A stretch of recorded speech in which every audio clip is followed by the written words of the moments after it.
1310 AM.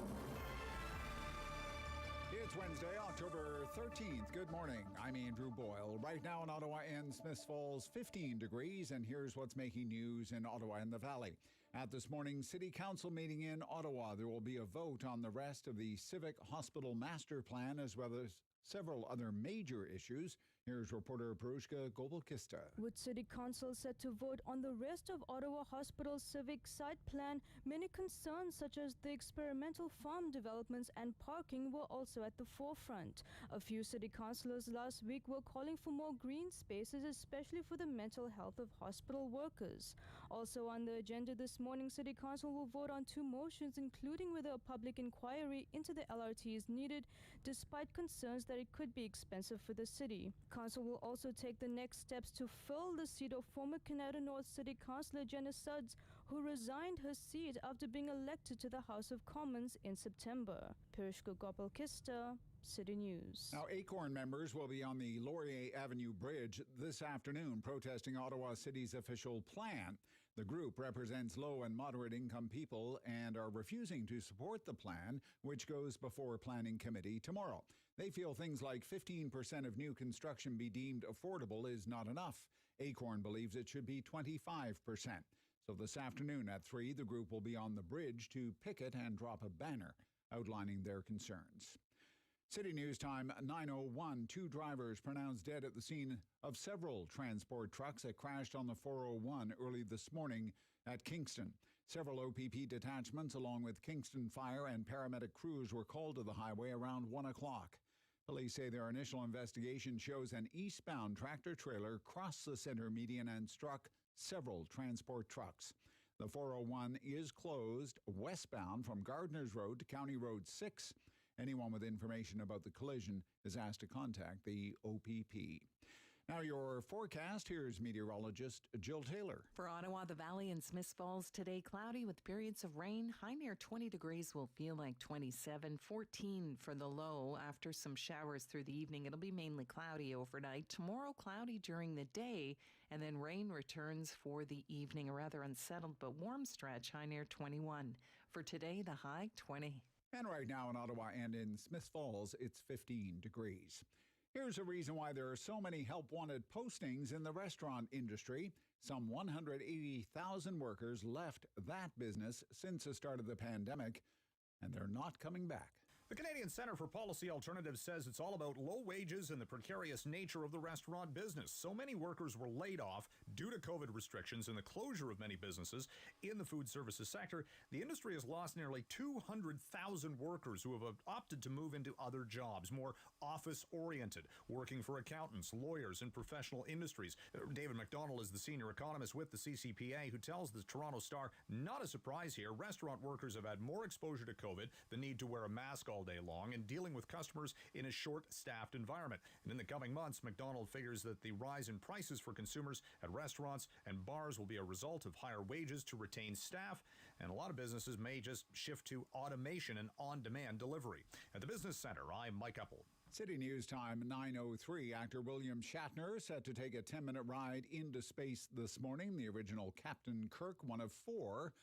On the New Shepard Blue Origin spacecraft, it will climb 106 kilometers above Earth before parachuting back to the Texas desert.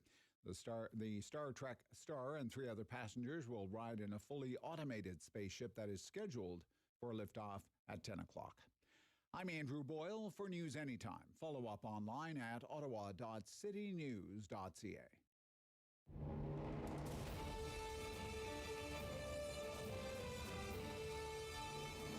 He's got the news and the views. He's got views on the news. It's the Rob Snow Show on Rogers TV and City News. 101.1 FM and 1310 AM. It's not quite the winning weather day we had yesterday.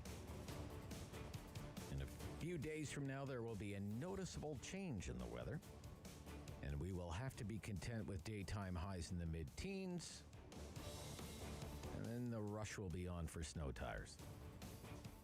There's a news story today that could be the latest supply shortage. Snow tires. And I'm okay as long as it comes with a shortage of snow. Good morning. Welcome to the Rob Snow Show on City News. Going to be a very busy news day. We're always happy when you make that decision, make City News part of your day, because we have you covered. Big story of the day is the City Council meeting that starts at 10 o'clock. Our friends at Rogers Television will leave the Rob Snow Show and bring you the City Council meeting. A lot on the agenda. A lot of what I would call big-ticket items. There's what to do with the vacant seat in Canada North. Given the outcome of the recent federal election in that riding, went for the Liberal candidate, Jenna Sudds. She then resigned as a city councillor, thus the vacancy. The decision today is what to do, by-election or appointment. Word is, we'll see what happens, but word is they're going to go the by-election route with a by-election early next year. Now, if I was down there and I had a vote, if I was running the show, be thankful that I don't, but if I was, that's not how I would vote. I would vote depending on my options. Right now, looking at it, this is how I would vote. I would vote one of two ways. I would either vote to keep the ward vacant, as long as the councillor's office is fully staffed, and then I would have the neighboring councillors kind of pick up the slack until the next citywide election is held in about a year from now. Or, failing that, I could be convinced to appoint someone. The previous councillor, Marianne Wilkinson, some kind of caretaker councillor role. I'm just not crazy about having a $500,000 by-election, only to have another election in the same ward less than a year later. But the buzz is that's not the argument that's going to carry the day. We'll see what happens. Then there's the city's side of the planning file for the new campus of the Ottawa Civic Hospital. I don't expect much in the way of pushback on that, but that's going to be one to watch for years to come anyway, years to come. Right? Down with the parkade, down with the parking garage. You're trying to ruin my view. It's quite a way to look at the world, but that's the way some people are looking at it. Also in the mix today, final approval for a very modest tax break for small business and perhaps an expansion of photo radar. But grabbing most of the attention, and in my opinion, deservedly so, are the motions that will be up for discussion and debate about the future of light rail in this city. 24 days, 24 days, 24 days and counting without a functioning light rail system, okay? Out of service.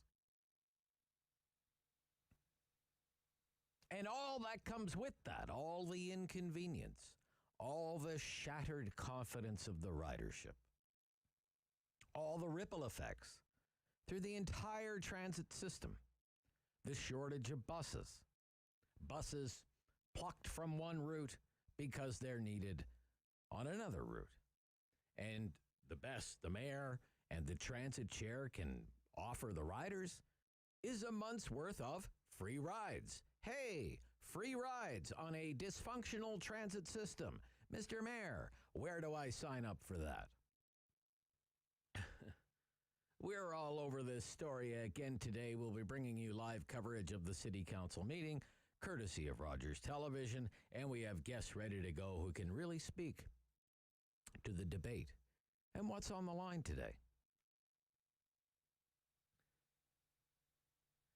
To me, it's been nothing but 12 and a half kilometers of trouble. Pretty much from the moment it started carrying passengers, this god-awful light rail system. Can you even count them? List them? All the problems that we have had with this Confederation line? Oh, let's try. Doors. You remember? Doors. Oh my gosh. The doors are sticky. Remember when that was the biggest problem we seemed to have? That was one of the early problems. Seems like a minor issue now. It's only the doors. Just growing pains, we were told. Computer problems. Have you tried turning it on and off, sir? Computer problems, computer parts on the train, all the way to the brains of the trains, the big brains of the trains, the computers that run the whole system. Unplug it. Just let it sit there for a minute or so, and then try plugging it back in. Okay. No, still not working. Okay, it's not working. Okay, let me see what I can do here. Can you hold for a moment, please?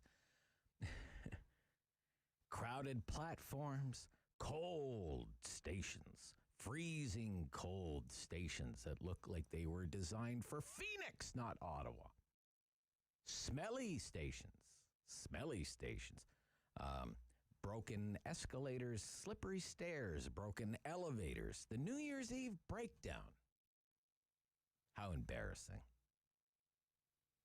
I was blamed on dirt. Dirt. Oh, dirt can shut down the train? Yep, too much dirt on an overhead power line. Frozen switches. They had transit workers out on the line with blowtorches to thaw out frozen switches. Rail line switches freezing during an Ottawa winter. Electric heaters were to blame for that. They have apparently since switched to gas-powered heaters.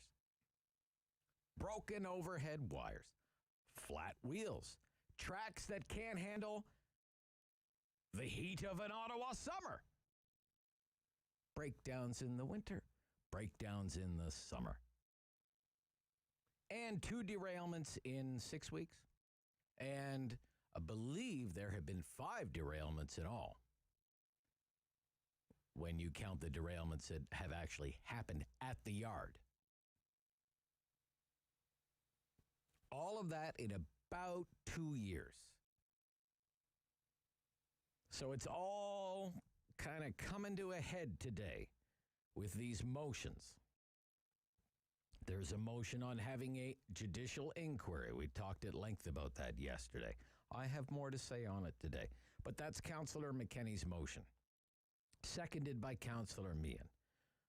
See what happens with that. The good money is on that going nowhere fast, kind of like a light rail train here in Ottawa.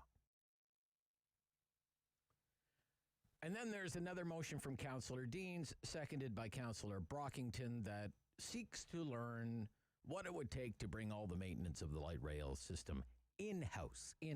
Take the maintenance contract away from RTG, tell RTG to take off, and we'll take it from here, and we'll maintain the rail line in-house, like we do with the bus fleet. We'll have that work done by OC Transpo employees instead of a private company that just can't seem to do the job or is unwilling to do the job. All up for discussion today at this meeting of the Ottawa City Council. Like I said, a heavy-duty agenda. Now, I want to get into these issues with you again today during the Talkback Hour. We do that every morning between 10 and 11 o'clock here on City News. Your hour, your opinions, your phone calls. It's an opportunity for you to have your say and sound off on the biggest news stories of the day. And I don't think there's anything that's going on in this city that's really bigger than this right now. Rail transit out of order 24 consecutive days. Can you imagine if the New York subway system was shut down for 24 days? Or the tube in London was shut down for 24 days? Or the metro in Montreal?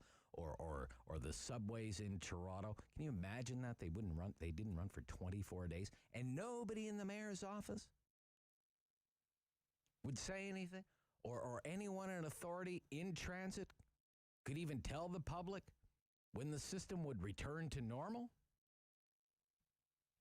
And yet that's what's happening here. Where else does this happen? Does this happen anywhere else in the world? Anywhere else in the world? My question for you today is, how is this affecting you? Are you affected by these transit problems?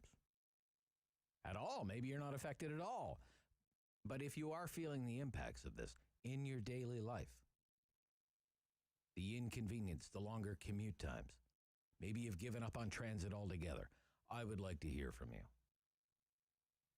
I don't rely on public transit right now. I used to. There was a day when it was all I had. It was a long time ago. But I remember the days in Ottawa being stuck, being inconvenienced, not because of a failing public transit system, but because of bus drivers that went on strike. Not the last winter bus strike of '08, but the one before that, when Peter Clark was the regional chair and he skipped town to go to attend a bridge tournament. And I had no way to get to work. I was working a minimum wage job and I had to scramble. I watch my paycheck go to the taxi driver, or I had to bum rides to work. It was just generally miserable.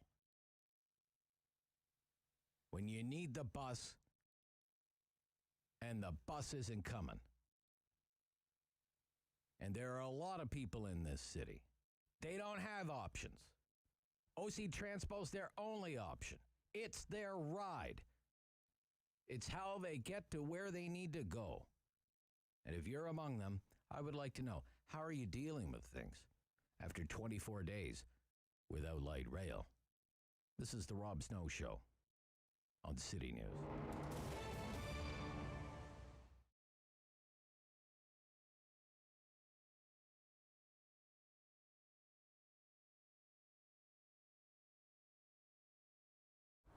It's such a beautiful feel because it's all natural. I'm able to talk to a lot of people who are going through different journeys of health where they really don't know where to start, where to begin. And I'm happy and grateful to have all this knowledge where I can actually help them and guide them. So, of course, medications have a great place in our system, but even so do natural therapies, which have been around for centuries and centuries. Like, old time, ancient times, everything, herbs grew, everything was done with nature, all healing was done with nature. So I'm totally in love with all the elements with nature.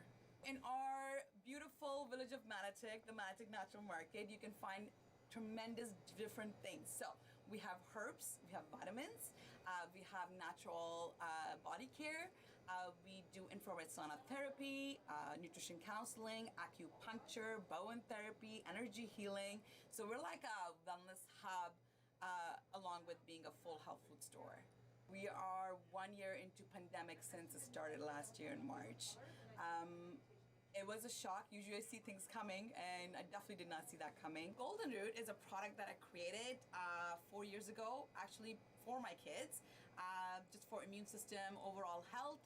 And it just took off with certain friends of mine who had cancer or some severe issues, and they started finding that it was really helping them from different tests they had done with their doctor. And I knew I had something really special. So then I went through the proper procedure of being able to sell it. So it's actually, I'm not allowed to make it anymore in my house 4 years ago. And it is made in a Health Canada approved lab, and then it comes to me.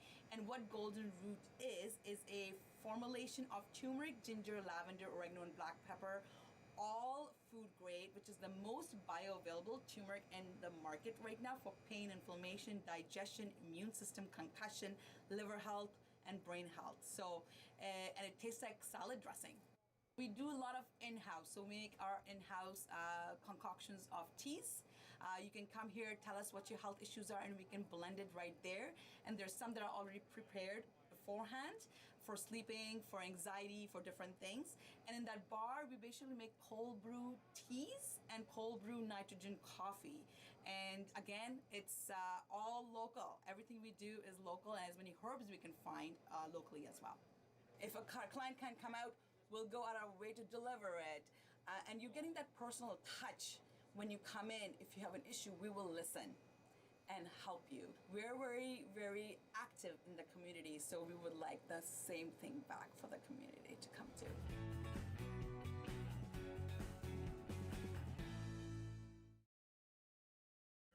On Rogers TV and City News 101.1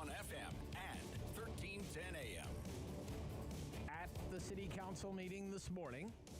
Starts in less than an hour's time. The council will be asked to decide on how to fill the vacancy in Canada North. And Neil Thompson joins me. He is the president of the Canada Beaverbrook Community Association.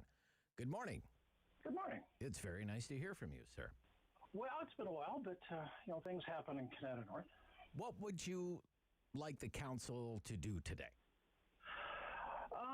I'd have to say that, as a community association, we don't know all the variables that are going on here, right? Okay. So what happened was in August when the federal election was called, and suddenly our councillor was the federal candidate. The community association said, let's sit down and what are the options and what do we know and what can we recommend as if not the right answer, at least a viable answer to ensure that the critical issues we've got sitting, and there's some real hot potatoes in this affecting this community, would be addressed. And so, we did a canvas to say who out there is potential people to fill in either as an appointee or who is likely to step forward as being a candidate. And I think one thing that's a fair comment is that everybody expected Jenna to run for a second term. Has very powerful popularity in riding in the ward. And that certainly a lot of people said, there's no point in my putting my head in the ring as a candidate for the next election cycle for next year. Are you saying then, Mr. Thompson, that her decision to run federally caught a lot of people by surprise? Took a lot of people by surprise federally? Well, I don't know that it would be necessarily surprise. It's fairly clear that she's had ambitions beyond just being a counselor. Okay. But in terms of the timing, yes, very much so. Okay. And I think that was, there was no long cycle of being nominated. She was acclimated as the candidate, within days of the election red drop. So very much no real time to respond. And of course, that's not helped by the fact that the city lets the councillor formally hold their seat in spite of the fact that they're no longer they're now on leave, so They may come in to do the vote, but they're 80% occupied, and they don't get replaced until and unless they succeed. So we've already had 2 months of no councillor.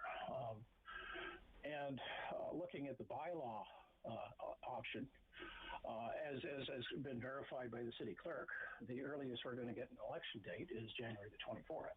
And how do you feel about that? That puts our community at a big risk. Because we've got a court case in front of the Superior Court of Ontario, which could determine the fate of 40% of Canada Lakes, which is dedicated to green space. We don't know when that writ will come down. We don't know what actions are going to be required. It will certainly require someone who can advocate at the city, because the court case is between the city and Clublink. We've also got a major Ontario Land Tribunal that was pre-scheduled for January the 22nd, which is going to cost tens of thousands of dollars for both the city and the community to respond to on the same subject. There's the potential of... So the golf course is still very much a live issue for Canada North, right? It's a hand grenade with the pin pulled, is the way I would put it. Oh, okay. And someone has to put the pin back in. So there's a lot of hot buttons here. So we looked at that and looked at candidates, and there were few and far between, particularly who had a lot of experience. So we said, let's approach Marianne and see if she's willing to step in, because she has the background and the experience as a fill-in until the next round of elections kick off in May of 2022. And she said she was amenable to that, and that's why we put that forward as an appointment strictly for that time period, to give people the time to take a deep breath and see if they want to run for next fall. Yeah, Marianne, I spoke with Marianne. She said she wasn't lobbying for the job, but would be open to accepting it, I guess, if council decided to go down that road. So, right? Yeah, that's certainly our understanding. She's willing to step in. She understands the issues, both in terms of why this is critical at this time and shall we say, the city and planning expertise to act on that. Yes. Okay. So, what has it been like since former Councillor Suds went on unpaid leave. How has this vacancy, say, impacted residents with concerns? Well, at this point, we're really waiting for the other shoe to drop on some of these issues. Now, what I can say is that there's certainly the new official plan. Like what most people in Ottawa don't understand is that Canada North is one of the few places that's seeing, very intense plans for intensification here. So we got a lot of planning stuff, and the new official plan is critical. Yes. And of course, the vote for that's coming up on Thursday, and we don't have a councillor who can advocate for changes to that help Canada North. So that's one issue. There's also coming immediately is the budget. We don't have somebody at the table. So there's two issues that are here now already, let alone what can happen between now and the end of January. Right. So it seems as though, the buzz is because, staff is recommending a by-election for, as you say, for the earliest, January 24th. How do you feel about that? If that is indeed the preferred option and say council goes along with the staff recommendation? Well, an election is never the wrong thing. Okay. Right? And certainly we would never stand in the way of that. It's just that from our perspective, it's a higher risk option. And one of the ironic things is if someone becomes a newly elected councillor, say at the end of January, they've really only got 3 months before they're back campaigning again. Right. And the city goes into lame duck mode because the city never plans any major decisions or approvals that are required after May 1st in the last year of term. So, it's... And one thing a lot of people didn't know, and we researched this, is the last COVID by-election, which was in Cumberland in October 2020, right, only got 24% of the people turned out to vote. And we're going to hold something that people are, candidates are campaigning through Christmas and deep into January.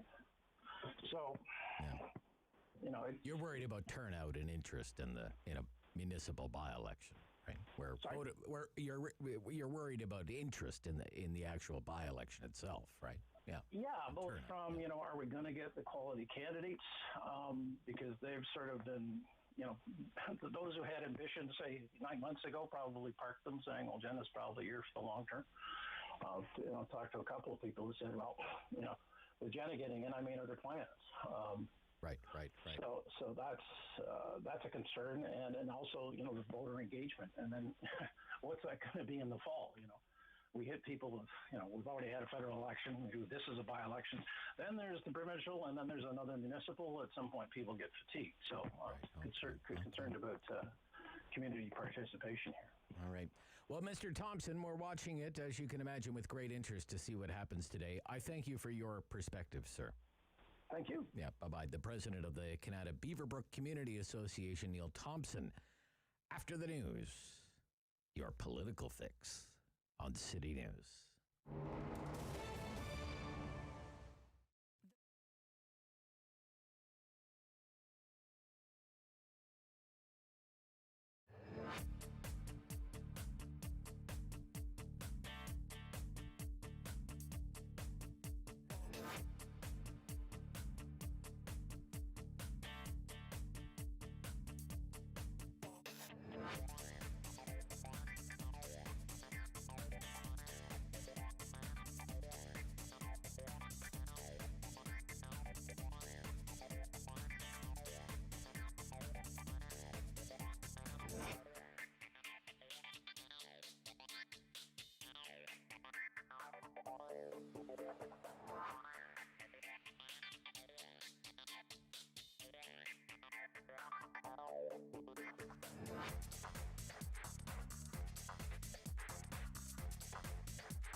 FM and 1310 AM.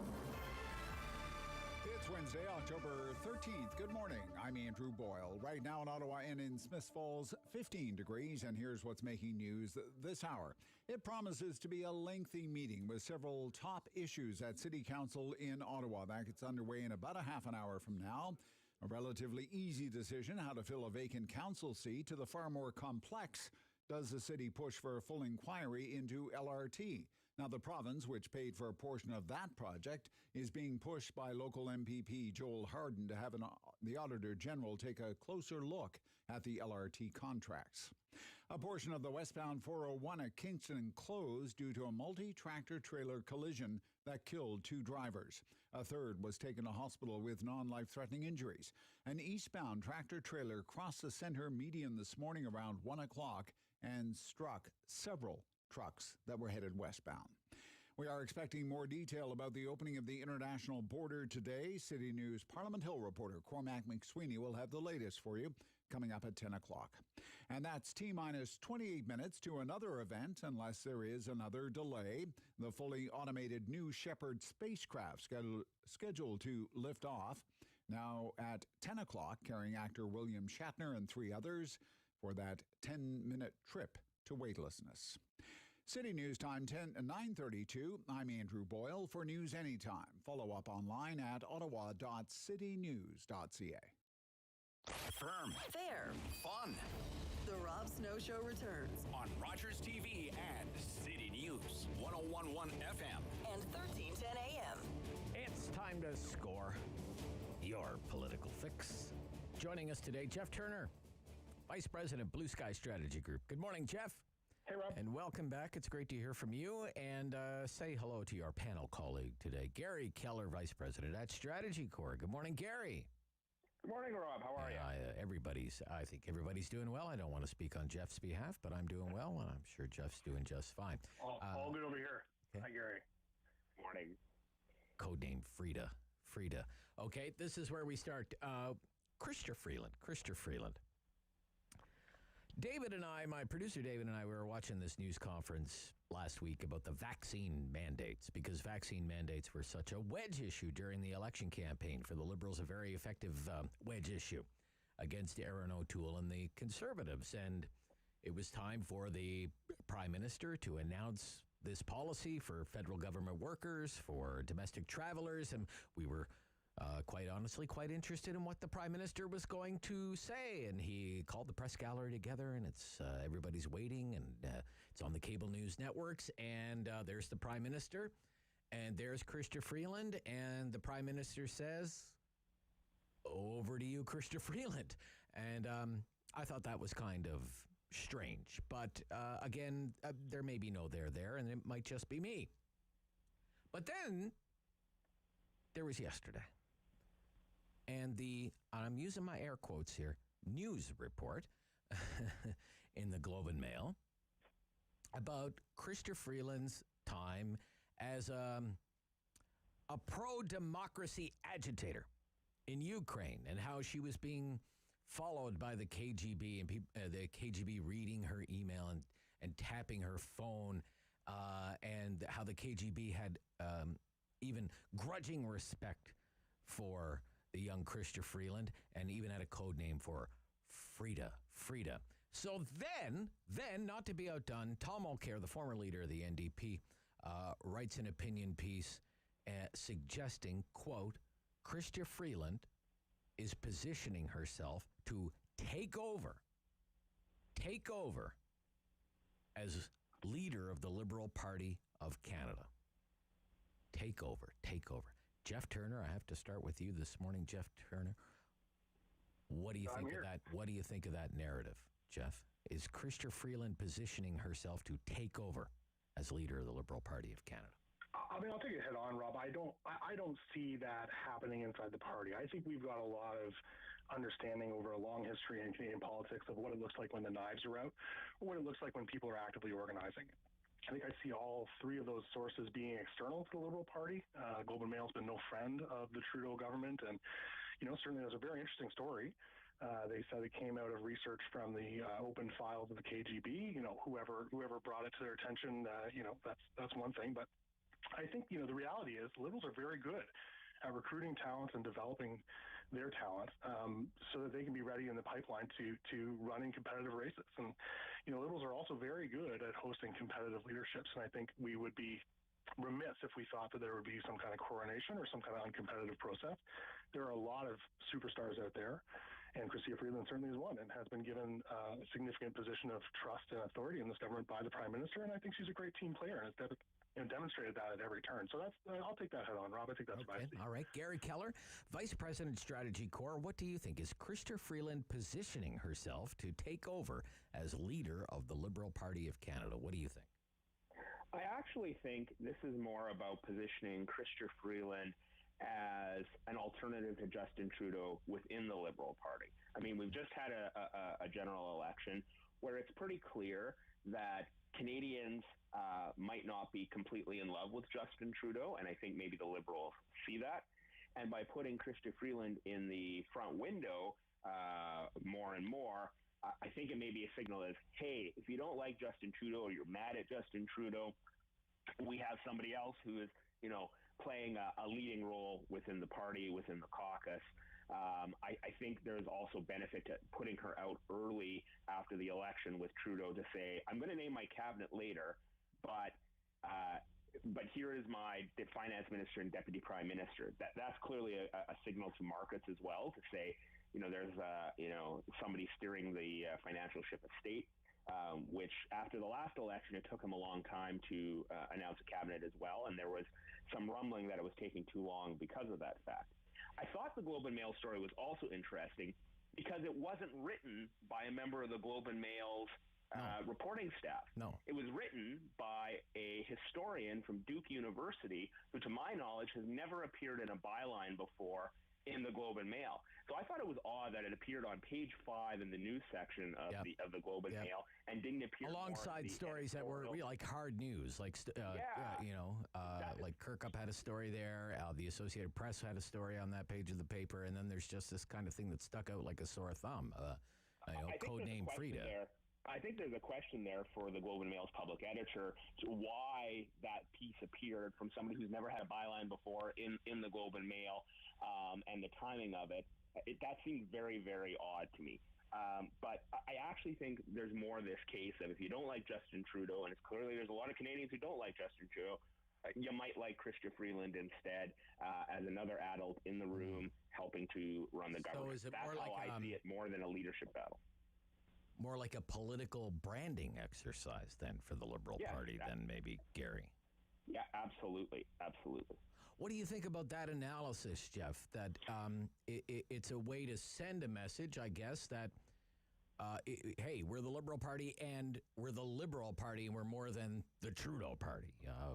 Anything to that, do you think? What do you think? Well, I think just to back it up a second, Gary's analysis around her role as the active minister, she really is the only one who is an active political minister at this time, and so, is actively announcing things and moving files in that regard, because all the other current ministers can do things in an emergency way, but they can't move any political files forward while they're in caretaker mode. But on that, I think, the Liberals have a lot to offer. And as I said, they've always surrounded Justin Trudeau with a very strong team and highlighted that team at the cabinet level, especially with some really shining stars there. And Chrystia Freeland is that person who's in that position right now. And I think it definitely offers Canadians, a whole variety of people to resonate with and hear messages from that reach them in the place that they are. Okay. I will take issue with Jeff's point that the Liberals have really competitive leaderships. I don't think that was necessarily the case in Paul Martin or Justin Trudeau's case, but I'll leave it there. Okay.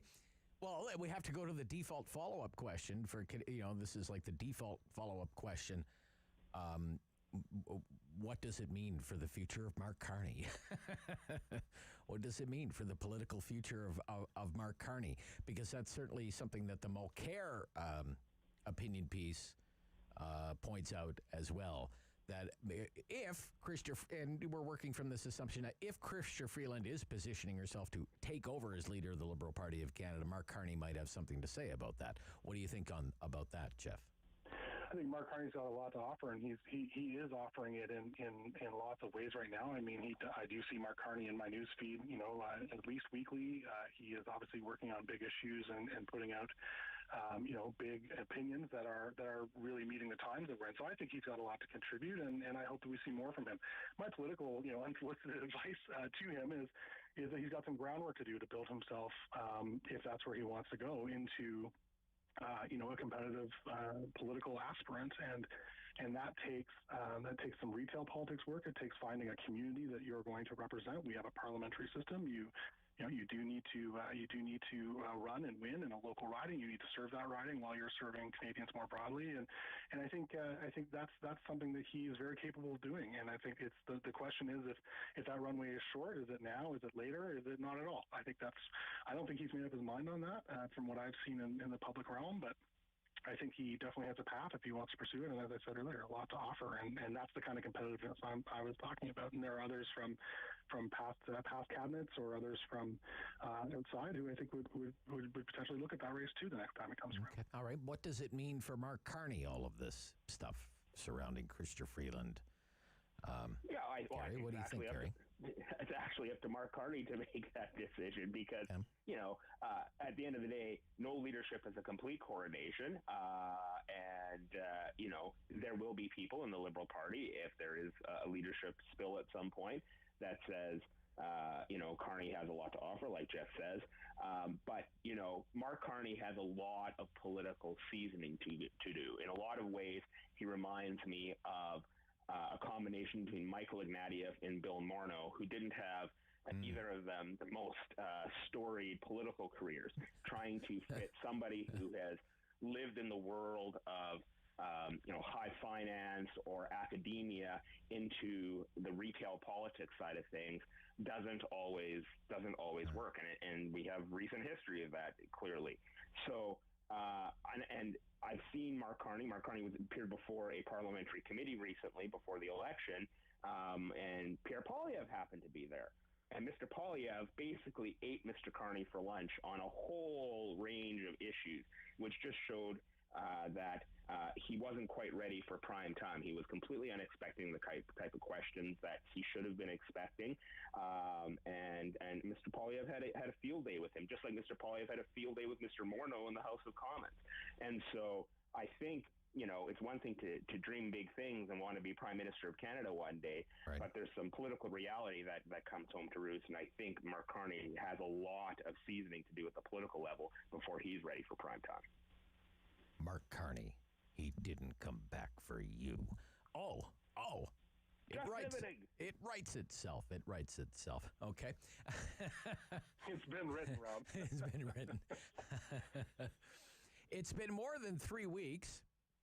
In fact, I believe it's been something like 23 days because I believe the light rail failed in Ottawa the day before the election, I believe, is what happened. That's why I know how many days it's been, because we keep counting the days that light rail's been down. But anyway, more than 3 weeks since the federal election. No clear timeline for a cabinet swearing-in ceremony or the resumption of Parliament, and some people are wondering what is taking so long. Jeff Turner, what's taking so long? Well, I think we can look to probably the last week of October. That seems to be where most people are focused, expecting it now, just to give your folks, an outlook. But why is it taking so long? I think it's going to have to be a pretty major shift. You have 4 seats empty now, all previously filled by women. You need to recruit from the backbenches, recruit from your new MPs. You need to bring in some cabinet representation in Alberta, of course. You need to otherwise meet the regional expectations of a federal government.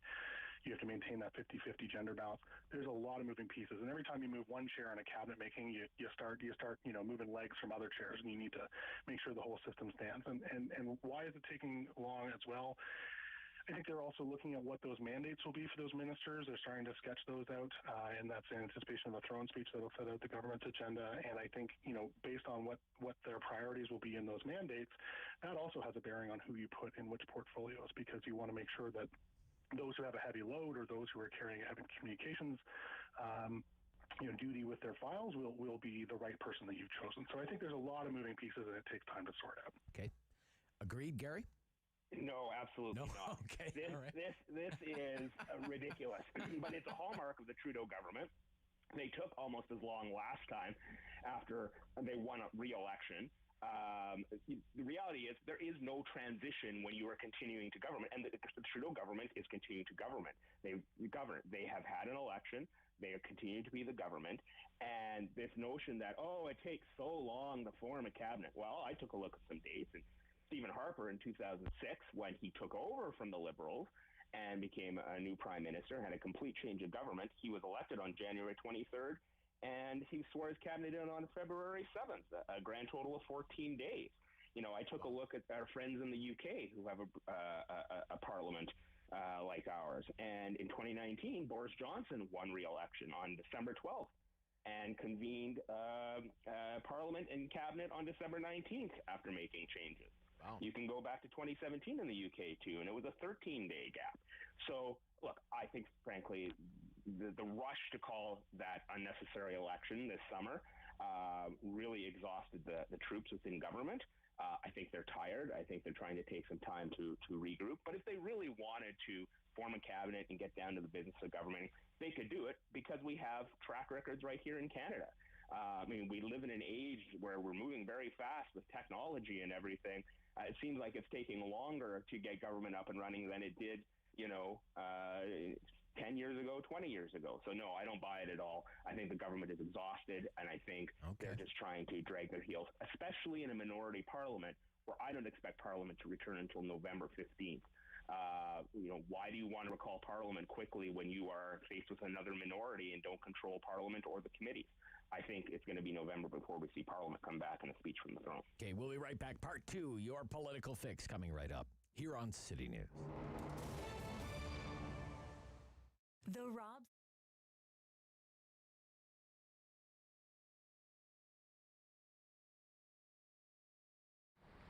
Papa Jack was started 14 years ago, really by accident more than anything. A friend of mine had bought a grocery store.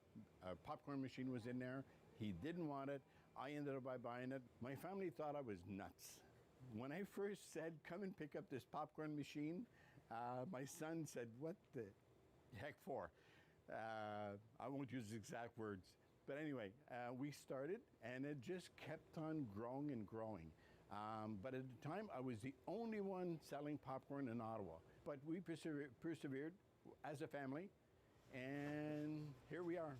So it's been very, very rewarding for my family and myself, and to see our brand name Papa Jack. And Papa Jack came out of, I wanted something that was going to be very bilingual.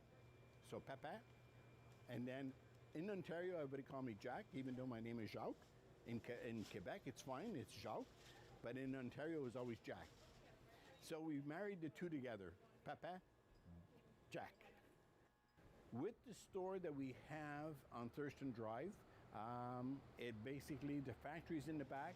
If you come into the store, you can see how the popcorn is being made during the week. So it adds an extra layer of, you can see the sanitation, you can see how we do it. It's not like making popcorn. Most people thought when I started this, I was making popcorn in my garage or in my basement. No, never did. It was started in this building, in the back of the building, and then we kept growing and growing until what we have now. My daughter and my son came up with a brilliant idea to do a fundraiser online. So basically all people have to do is to register here, and we give them a special code number. And with that code number, they tell their friends, their neighbors, everybody to buy online from us with that code number. And then at the end of each period, could be 2 weeks, could be a month, then we'll pay them a 20% of all the businesses that we got through that code number. One thing I'd like to say is thank you to all the Ottawa people who have supported us and support local businesses. Sometimes people, they talk about buying locally. Now it becomes that much more important to buy locally, to support your local businesses, because not too many of them are going to survive this. We're fortunate that we're so far so good.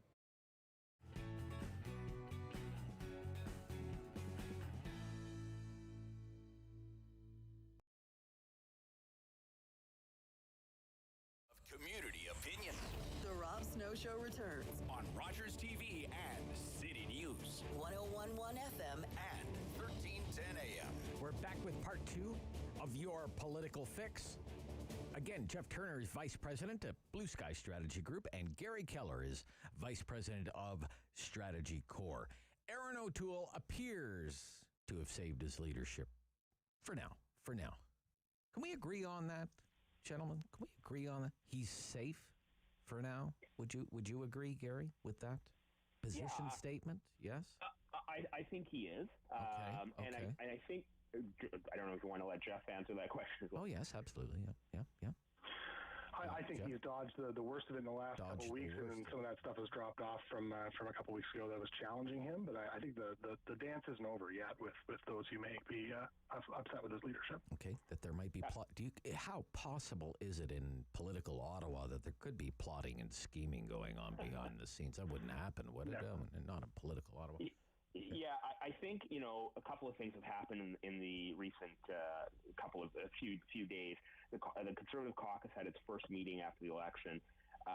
They, as you know, they have to have every party in the first caucus meeting has to vote on 4 principles in the Reform Act, including whether or not the caucus has the power to invoke a leadership review. And encouraged by Aaron O'Toole, they voted yes to have that power if they want to take it. So that was, I think, a signal from Mr. O'Toole to say, I get you're upset about the election results, and this is one tool that you have. If I don't perform, this is one tool you have at your disposal. So I think it was a way of lessening the pressure. The other signal I saw from the Conservative caucus is they elected in a competitive ballot Scott Reid, the MP from Eastern Ontario, from Lanark, as the caucus chair. And Scott is very much a defender of the rights of caucus to lead and make decisions on a number of issues.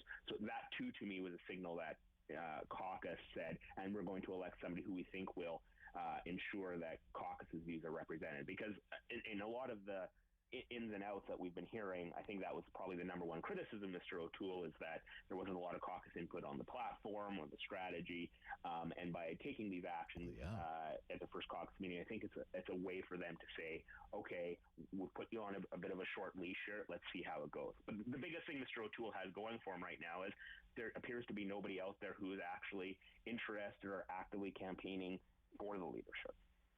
Or publicly campaigning for the leadership, perhaps. I mean, for example, when Pierre Poilievre comes out of that caucus meeting and says, I'm not interested in the leadership, and we're united, should we believe him? Should Canadians believe him when he says something like that? I think so. I think you have to take Mr. Poilievre at face value, and he's been very clear about it. And the position is occupied right now. If the position gets challenged or there's a leadership review, well, then we're in a different situation. Then it's a different show. Okay, all right. Okay.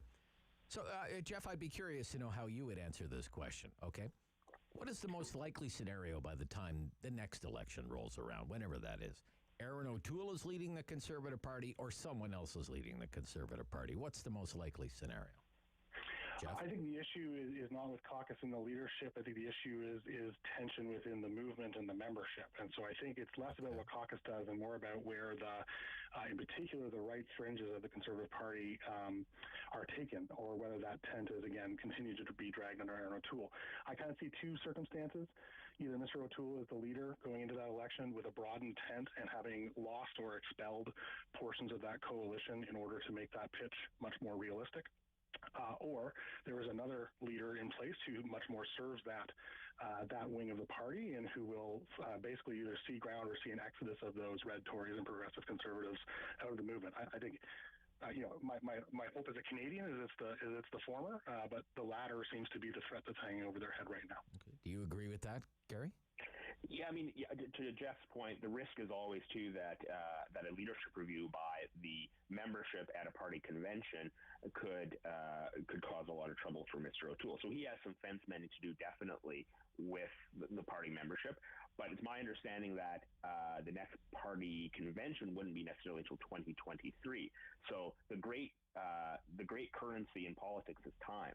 Time heals a lot of wounds, and if Mr. O'Toole appears to be making inroads, or is equal or leading to the Liberals at some point in the polls, that can be the great healer for Conservatives. So, but I do agree with Jeff that there is a potential for the Conservatives to take two different paths here, and by no means is this a fait accompli or a completely safe situation. I think Mr. O'Toole has a lot of work to do with his caucus and with the party membership, and I think it'll be interesting to see what he does over the coming weeks and months to sort of lay out his groundwork to do that. Okay. So CERB was a lifeline, CERB, the original CERB, and then the original CERB was replaced by the CRB, CERB without an E, Canada Recovery Benefit, set to expire soon. How likely is it, Jeff, do you think that the New Democrats will be able to extract from the Liberals in this minority situation some kind of program that resembles CERB? Well, I think the CERB, CERB as it was is long gone. The Canada Recovery Benefit is a branch of EI now, and I think EI will continue to perform in the function that EI has always performed, which is picking up the slack when people lose work, without fault of their own. The NDP will definitely press for that to be, very accessible to people, and I think where parties may meet on that is around, which sectors and exactly which kind of work has been lost, and making sure that it's pandemic related. And there are places in this country where, where the economy is being heavily impacted by pandemics that are the pandemic where it is flaring up out west in particular. And so there's a need for this stuff still, and I think they'll find a way to do it, but principally through the I system. I wouldn't see a new program. Okay. I went and looked at the NDP quickly just to see, in anticipation of this question, where what they had proposed or what they had suggested might be the solution. And of course, just like the election campaign, it's all complaints and exactly zero substance on what exactly they would like to be done.